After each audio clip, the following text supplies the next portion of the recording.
Hi, I'm Tim. Welcome to Watchbox, and thanks for logging on. If you love this watch, email me, tmosso@thewatchbox.com. Your purchase and pricing email question line for buying this or any watch you see here on our website or our social media. It's in the description below. Reach out to me at tmosso@thewatchbox.com. Today we're discussing a 2017 evolution of a model launched at Baselworld 2016. This is the Breguet Classique 7147 Grand Faux enamel dial, 40 millimeters in white gold. The watch features a vitreous enamel dial on a gold dial base, and it is an extraordinary timepiece. Only 6.6 millimeters thick as I measure it. The watch measures from lug to lug of quite reasonable 48 millimeters. So it has impressive wrist presence, and with a 21 millimeter spacing between the lugs, it has a nice broad modern stance. A classical watch, yes, but a timepiece that doesn't feel overly petite or over refined. This is a watch that does have a broad, handsome, almost insistent presence on the wrist as it declares itself. There's no mistaking this for anything but a Breguet. Comfortable, easy to cuff as it sits super flat and flush on the wrist. Because it does have relatively straight lugs, I would say probably don't wear this on a wrist smaller than 14 centimeters circumference unless your wrist is oval, in which case you could probably wear it on a 13.5 centimeter circumference wrist. Once more, my wrist 16 centimeters in circumference.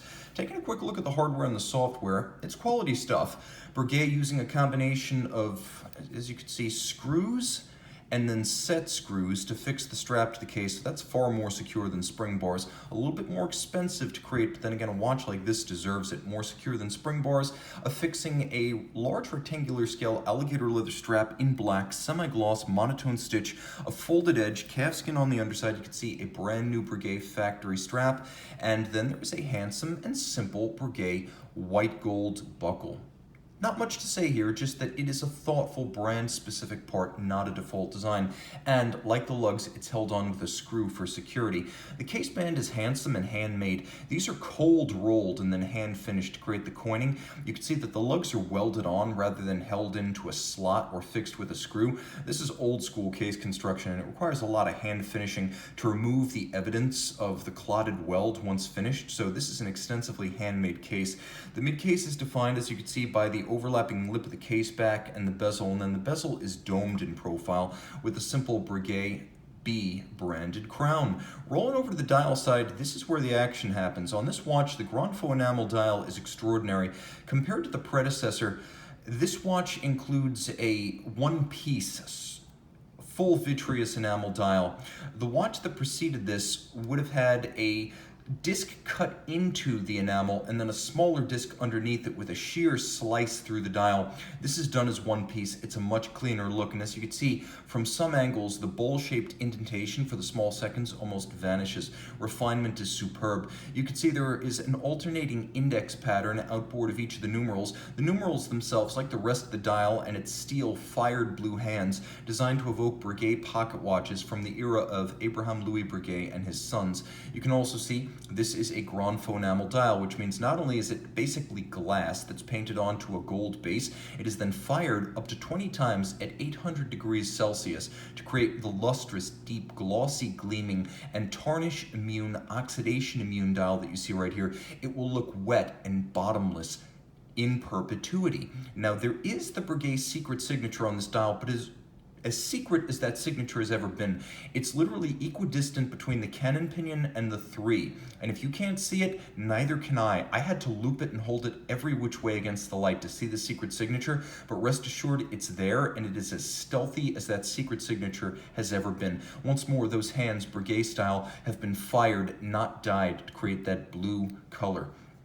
Turn it over, we have Breguet caliber 502.3 SD. It's based on a Frederic Breguet P71, and it is a 3/4 rotor with an open barrel that's extraordinarily thin. This is a movement that launched in the early 70s, and Breguet has upgraded it in many ways, starting with the level of finish, which is extraordinary. Now, there's no huge expanse of black polish, nor any sharp interior angles, but the details hold up. This is real anglage, mirrored and rounded, finished off with either cloth or wood. You can also also see that the screw heads themselves have been black polished, and when you get close, their slots are chamfered and their circumference chamfered. There's also chamfering on the interior and the spokes of the wheels. So while it's not the most ambitious finish, the details are outstanding. Breguet's also upgraded the basic P71 with both a tougher free-sprung architecture, 5-position chronometer style adjustment, and an anti-magnetic silicone hairspring. It beats away at 21,600 vibrations per hour, and it has a 45-hour power reserve. You can see that rose lathe cut guilloche white gold rotor. The 35 joule movement is quite handsome, and as you'll note, the ungulage is broad enough to enjoy without the benefit of a loop. The Côte de Genève are the real deal. You can see they're darker on one side and lighter on the other, laid down with an abrasive wheel rather than stamped in place. And then there's engine turning on the base plate in two different sizes on two different sides, I should say. The engravings on the bridges are also quite handsome. Overall, a thoroughly refined, long-term high horology movement that's been upgraded with modern technology, water-resistant as is the dress watch standard to 30 meters. Email tmosso at thewatchbox.com to own what might be the best value in Patek Philippe Calatrava alternatives.